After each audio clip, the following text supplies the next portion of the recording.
expected anything like this. They don't do what I do. No one does what I do.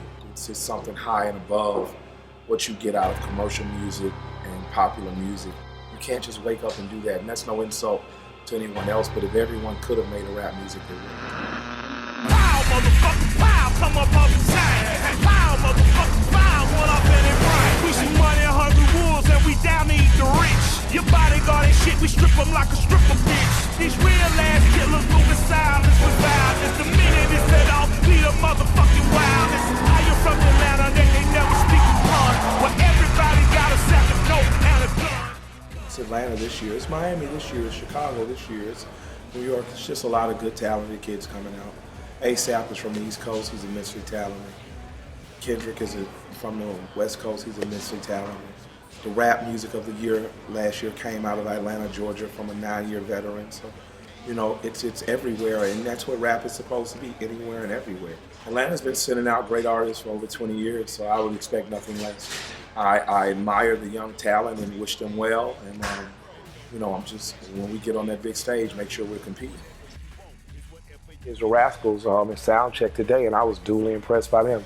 I'd never heard of those kids before today. These kids from across the pond, and they're rapping with passion and vigor, you know, and soul, and I respect that. So, you know, the spirit of hip hop is global, as it should be.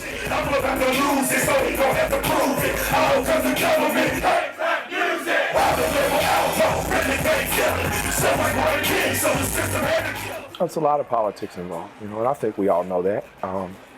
But that's always been the music industry. You know, Bob Marley became Bob Marley that we know after his death, you know. While Bob Marley was alive, he was huge in the UK, and black people in America almost didn't know him, you know. And that's a shame, and that's the travesty of being a great artist, you know.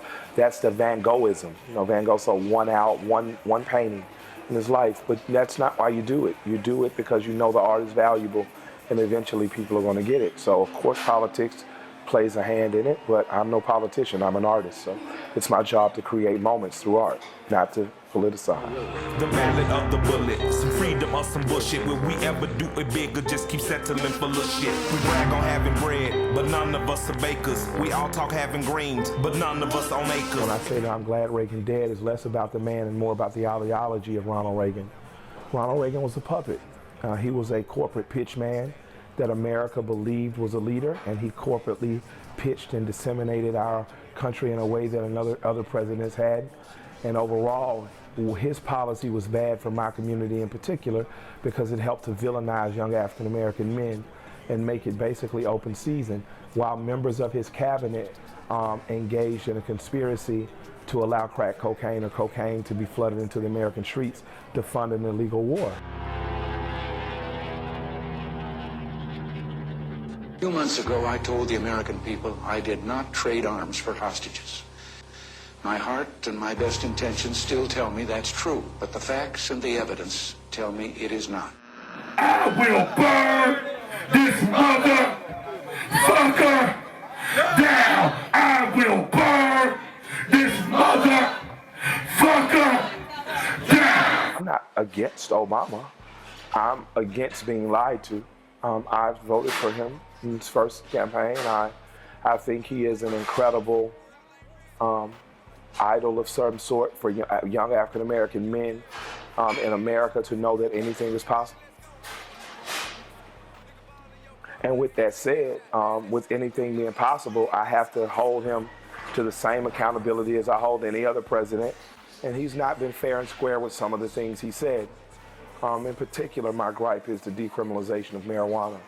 There's no reason that Americans should be a citizenry that's afraid or that's still getting nonviolent drug offenses for a plant that heals their aches and pains, as opposed to drug companies that put money in the campaigns but that are pushing killer drugs on them through TV commercials. So, you know, my gripe with my president has everything to do with him not holding up to everything he said, and yet and still he is my president, and I respect the title, and I respect him, and I respect the office.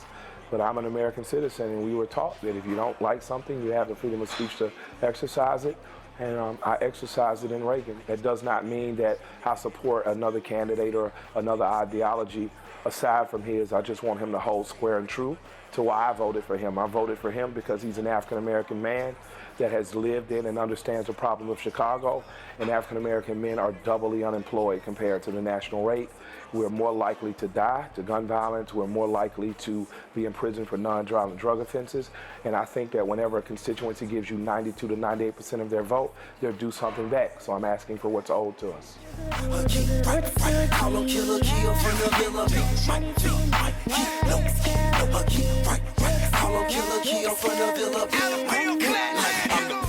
I'm going home and I'm gonna finish a free mixtape, and you'll be able to download that. What's it, the end of February? You'll be able to download free mixtape top of April. My birthday is April 20th, so I plan on playing a big show at home on April 20th. So top of April, you'll have a free mixtape, and then in the summer you'll hear Killer Mike and LP dual album, and you know, I'll probably drop something else in the fall. But you know, it's time to churn out some more work. So very soon. 100% grade A killer, something like the pits that I keep in Villa.